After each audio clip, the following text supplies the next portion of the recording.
Wat is bitter as red poison? Wat is bitter as red poison? But listen carefully, my bra. Ik kom er dan achter dat ons is afvallige actors en actresses aankleed, maar van binnen is die ding gevaarlijk. Wat niemand wil, daarover praat niet. Dit is te veel om te verwerken. Zal iemand me verstaan? Zal iemand een pad samen stappen? Waar ik versterking nodig heb.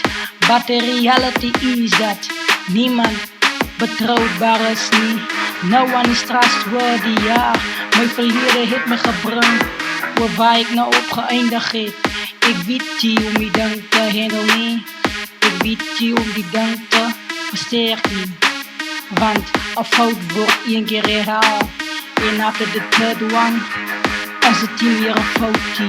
Dit is een gewoonte. Ik is geboren in een zondige wereld, maar die Heer heeft me geleerd van die wereld. So you got to realize that ons is niet perfect niet. Voor ons is special, equal geschapen. Die God wat ons kent, so let me say this. Dat zo was afgeschreven van zijn foto. Nee, maar zijn foto heeft de gewoonte gebleven.